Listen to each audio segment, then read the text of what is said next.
everyone.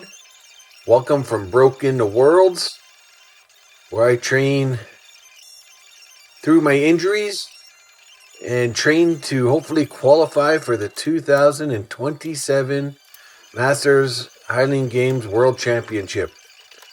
Thank you for coming for the ride. I appreciate all you guys checking this out and all the comments I've been getting. I appreciate them all.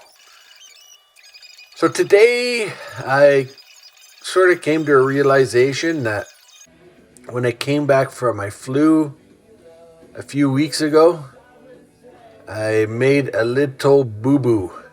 That little boo-boo was I didn't have the right exercises for the program. And this is what I mean.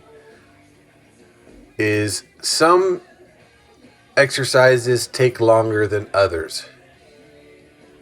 So for example, me doing my squats, because I do 3x3 as a working set, takes longer than my deadlifts, which I do 1x3 in the working set. So then if you look at the next thing, the shoulder presses, my singles don't take as much time as my triples. Or my 3x5s, I mean. So my singles go a lot quicker.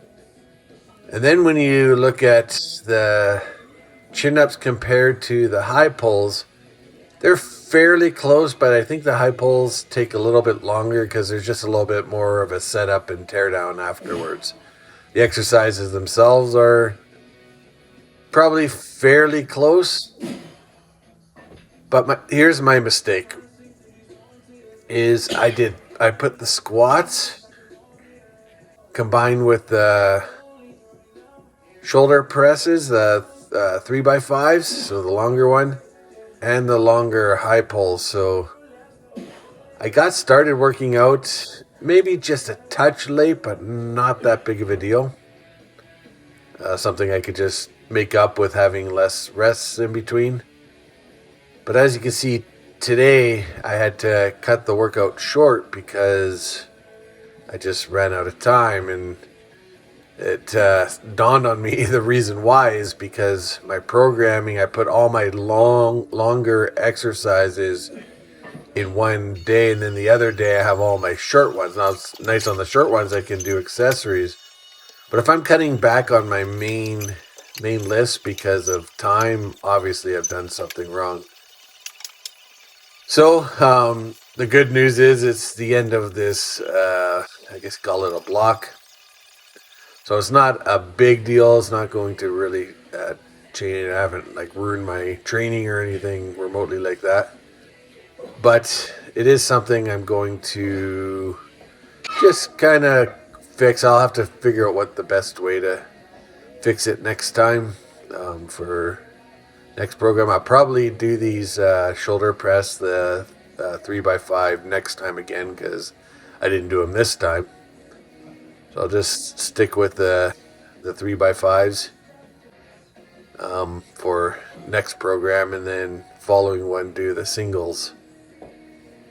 So I think that's at least one thing I can do. And really, as well, I don't know, maybe I have a week left.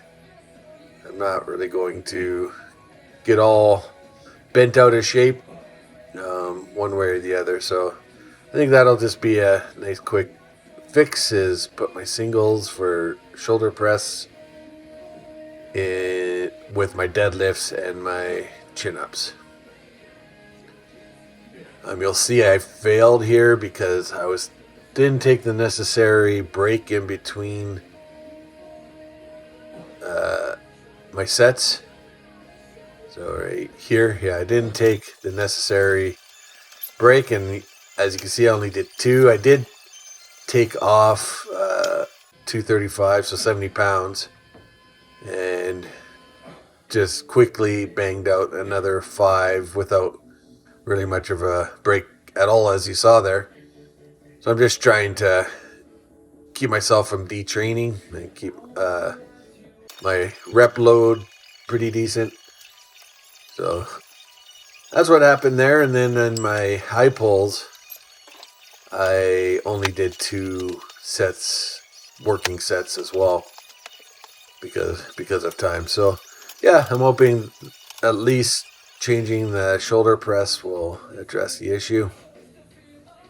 I don't want to be rushing too much. I'm Canadian and not Russian. So my high pulls went pretty good. I was pretty happy with how they're progressing.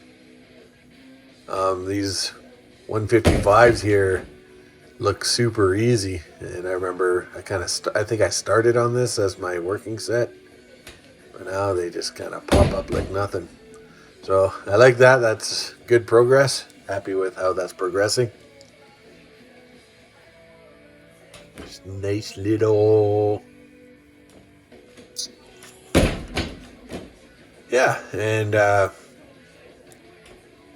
I like to put my J-cups low so I can load them there, and then it's easy to load the weight on. And I'm going up, just as a reminder, 2.5, 2.5 pounds every workout. So last time I had my pound and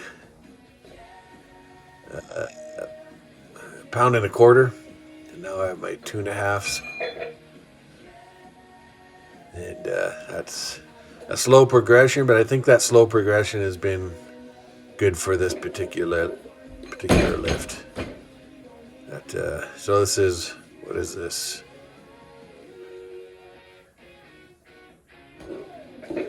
230, I believe. The big bumper plates are 55 pounds, and then 35, that's 225, and then I have 2.5, so that's, 230. Sorry, my gym math was a little slow there. Not usually that slow. See my Hulk stance. Don't want to see me angry. I would recommend for home gym, if you need a little bit more quietness in your Olympic lifts, to get these crash pads. I have Bells of Steel. They're really good. If you're in Canada, there's another brand that I was seriously looking at. Was from a company in Quebec called Gorilla. And the reason I was seriously looking at them, these are 6 inches thick. The Gorilla ones are 5 inches thick, so provided 1 more inch of range of motion. And that was, but the reason I went with the Bells of Steel instead was because you can buy a replacement vinyl for the outside when things get ratty and broken. All right, see you guys.